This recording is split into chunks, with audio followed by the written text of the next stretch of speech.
దెందులూరు నియోజకవర్గంలో వైఎస్ఆర్సీపీ నేతలను అక్రమ అరెస్టులు చేస్తున్నారు. మాజీ ఎమ్మెల్యే అబ్బయ్య చౌదరి పొలం దగ్గర దౌర్జన్యం చేసి వైఎస్ఆర్సీపీ సానుభూతి పరులపై రివర్స్ కేసులు పెట్టారు పోలీసులు. జిల్లా పరిషత్ వైస్ ప్రెసిడెంట్ విజయబాబుతో సహా మరో 14 మందిపై కేసులు నమోదు చేశారు. చాటపర్రు సర్పంచ్ రఘుని అదుపులోకి తీసుకున్నారు పోలీసులు. పలు స్టేషన్లు తిప్పుతూ ఏలూరు రూరల్ పోలీస్ స్టేషన్కు తీసుకొచ్చారు పోలీసులు.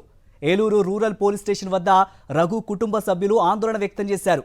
కూటమి ప్రభుత్వం అధికారంలోకి వచ్చిన నాటి నుంచి తమ కుమారుడిపై రాజకీయ కక్ష సాధింపులు పెరిగిపోయాయని రఘు తల్లి గుడిపూడి మార్తమ్మ ఆవేదన వ్యక్తం చేశారు. తన భర్తను ఉదయం నుండి చూపించలేదని ఆందోళన వ్యక్తం చేస్తోంది రఘు భార్య గుడిపూడి జ్యోతి.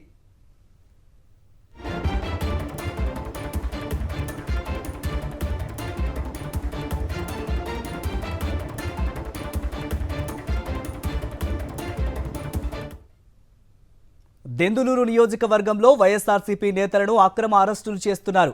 మాజీ ఎమ్మెల్యే అబ్బయ్య చౌదరి పొలం దగ్గర దౌర్జన్యం చేసి వైఎస్ఆర్సీపీ సానుభూతి పరులపై రివర్సు కేసులు పెట్టారు పోలీసులు. జిల్లా పరిషత్ వైస్ ప్రెసిడెంట్ విజయబాబుతో సహా మరో 14 మందిపై కేసులు నమోదు చేశారు.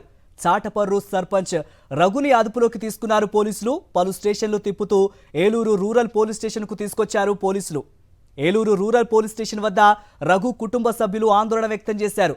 కూటమి ప్రభుత్వం అధికారంలోకి వచ్చిన నాటి నుంచి తమ కుమారుడిపై రాజకీయ కక్ష సాధింపులు పెరిగిపోయాయని రఘు తల్లి గుడిపూడి మార్తమ్మ ఆవేదన వ్యక్తం చేశారు. తన భర్తను ఉదయం నుండి చూపించలేదని ఆందోళన వ్యక్తం చేస్తోంది రఘు భార్య గుడిపూడి జ్యోతి.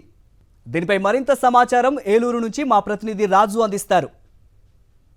ప్రభుత్వంలో అక్రమ కేసులతో పాటు అక్రమ అరెస్టుల పర్వం కూడా కొనసాగుతుంది. చూస్తే కనుక దెందులూరు నియోజకవర్గ మాజీ ఎమ్మెల్యే ఎవరైతే ఉన్నారో అబ్బయ్య చౌదరికి సంబంధించినటువంటి ఏదైతే తోటలో గెలలు కోస్తున్నటువంటి ఇష్యూకి సంబంధించి కూడా ఘర్షణ కేసులు ఇప్పటికే వైఎస్ఆర్సీపీకి సంబంధించినటువంటి సానుభూతి పరులపై కూడా 15 మందితో కేసులు నమోదు చేశారు. పురుషాలు కూడా ఎవరైతే చాటపర్రుకి సంబంధించినటువంటి సర్పంచ్ ఎవరైతే ఉన్నారో ఆయన కూడా పోలీసులు అయితే అదుపులో తీసుకుని పచ్చుకోవడం ఉంది. ఇక్కడ ఉన్నటువంటి కుటుంబ సభ్యులు కూడా ఉన్నారు, వారితో మాట్లాడించే ప్రయత్నం కూడా చేద్దాం. వారికి సంబంధించి సమాచారం ఇచ్చారా, అసలు అరెస్టులకు సంబంధించి ఏంటని చెప్పి అడిగే పరిస్థితి చేద్దాం.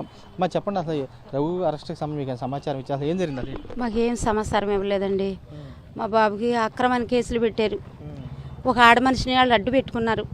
అడ్డు పెట్టుకుని నా బిడ్డ అసలు ఎవరిని ఏమనే బిడ్డ కాదు, నా బిడ్డ అన్యాయమైన కేసు పెట్టి ఇవాళ సంతకం పెడతాక రమ్మన్నారు. పెదపాడు సంతకానికి వెళ్ళాడు. సంతకానికి వెళ్ళినట్టు అక్కడ కూర్చోబెట్టేశారు.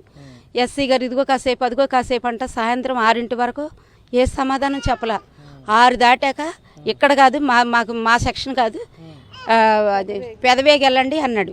పెదవేగాని వెళ్ళండి అని కారు ఎక్కిచ్చేసుకుని ఆ కారు తోలేడు సార్, మామూలుగా తోలలేదు సార్. అది మరి అలాంటి కొడుకుని ఎక్కడ తీసుకెళ్ళిపోతున్నాడు? నేను తల్లిగా నేను ఎంత వేదన పడతాడో సార్ చూడండి మీరు.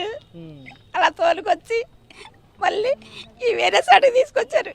అక్కడి నుంచి మళ్ళీ ఇక్కడ కానీ అసలు మామూలుగా తిప్పలేదు మమ్మల్ని. పిచ్చి కుక్కలు తిప్పారు.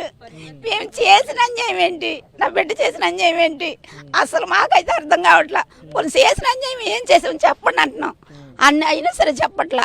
దీని కారకులు కేసు పెట్టారు, దేని నిమిత్తం పెట్టారన్నా సరే కేసు మాకు సంబంధం లేదు, ఇక్కడ కాదు పెదవేగిలో మాకు సంబంధం లేదు, పెదవేగి వెళ్ళిపోండి అన్నారండి. అక్కడి నుంచి అలా ఉందండి.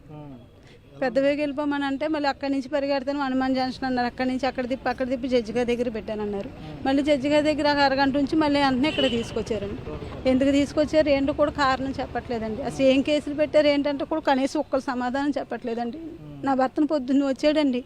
పొద్దున్న 11 సంతకం పెట్టకపోతే శనివారం బెయిల్ వచ్చింది క్యాన్సిల్ చేస్తారంటే శనివారం సంతకం పెట్టడానికి వచ్చినవాడు ఇప్పుడు నాకు మళ్ళీ చూపించట్లా నా భర్తను. ఇప్పుడు ఎక్కడ ఉన్నాడో ఏంటో కూడా నాకు తెలియట్లా. నేనేం కోరుకుంటానంటే నా కొడుక్కి న్యాయం జరగాలి. న్యాయం జరగని పట్ల తర్వాత ఇక్కడే పెట్రోల్ తెచ్చుకుని పోసుకుని చచ్చిపోతాం. మా ఇంటి ఎల్లపాతి మిమ్మల్ని కానీ మేమేమని మీది ఉంటుంది, మీది లేకుండా ఏముండదు. మీరు కానీ పోలీసులు కానీ అందరూ ఉంటారు.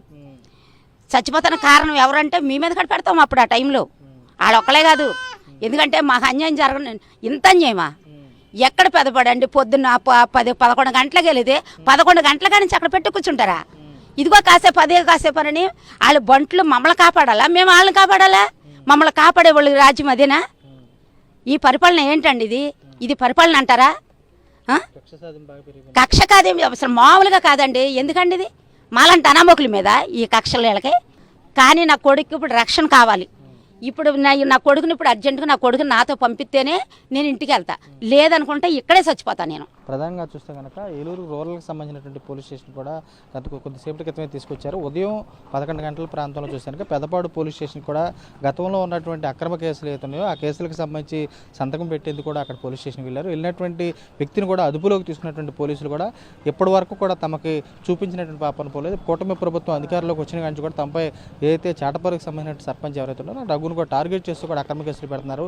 ఇప్పుడు సంబంధించి కూడా తమ కుటుంబానికి సంబంధించి పూర్తిగా తామంతా కోరుకునేది ఒకటే, తమ కొడుకునికి సంబంధించి తమకు చూపించాలని చెప్పి వీరు కూడా కుటుంబ సభ్యులు డిమాండ్ చేసిన బస్సు కూడా కనబడుతుంది. విజయ్ రమణతో రాజు, సాక్షి టీవీ, ఏలూరు నుంచి.